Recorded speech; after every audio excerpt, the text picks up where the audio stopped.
You want to hear a Viola joke? He's hot and he tells Viola jokes too. I wondered if he was single. My friends and I love telling jokes about all sorts of musicians. Violas happen to be a favorite target. Which reminds me of another Viola joke. What's the definition of perfect pitch? When you toss a viola in the garbage and it hits the accordion.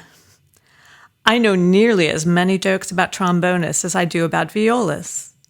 I once even heard someone describe a bassoon as a farting bedpost. How come Violas are always the butt of the joke? Yeah, I heard what I just said. Don't go there. Okay, so there's this violist. He sits in the middle of the viola section of a local orchestra. During the dinner break before a concert, he takes a stroll on the beach. Nice gig. Dinner break on the beach? Where is this? The Caribbean? No, Asbury Park. I wish our gig were in the Caribbean. I'll pass on Asbury Park, though. What, no longings for the shore? You must not be a Jersey girl. Born and raised. Me too. But meanwhile, back on the beach in Asbury Park, our violist stumbles upon what appears to be blue beach glass partially buried in the sand. Ooh, blue glass is so pretty, but rare. Sorry, I interrupted again. I don't mind. Anyway, he digs it out of the sand and uncovers an ornate bottle. As he's brushing off the sand to inspect it more closely, a billow of purple smoke escapes out of the top, and within the cloud of smoke, a genie appears. Images of the tale of Aladdin inspired me to pluck a few strings on my harp. I punctuated a chord from Rimsky-Korsakov's Scheherazade with a self-satisfied smile. Josh nodded as he picked up both my musical reference and his violin. Josh's sinewy response wafted between us like purple smoke. I fell under his spell.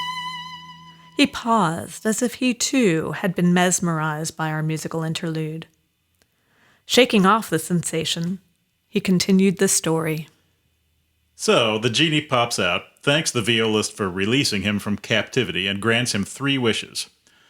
Our hero decides to cash in 1 wish now and save the other 2 for later.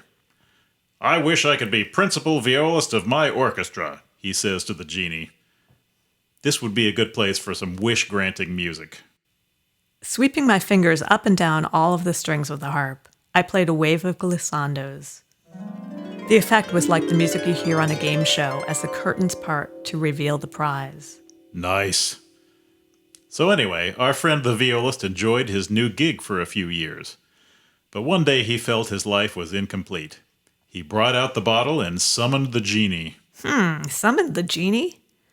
That sounds like a line from a movie. What am I thinking of? Could be from a kiddie movie. Or maybe a porno. Great. Now you've gone and besmirched my tale. Sorry. I played the second chord of the violin and harp duet from Scheherazade. He didn't answer with the violin line. You're forgiven. This time. The violist makes his second wish. I'd like to be principal violist of the New York Philharmonic, he tells the genie. And there he was, living the dream. Years passed. You jumped the gun there. Good thing this is only a rehearsal. So yes, I'm not going to say summoned the genie again, rubbed the bottle. Fast forward. Mr. Violist makes his third and final wish, asking to become an even better musician. Beautiful, you're hired. And then the violist found himself in a place more musically fulfilling than sitting principal viola of the New York Phil. He was occupying the last chair, second violins of the same regional orchestra from the beginning of this story.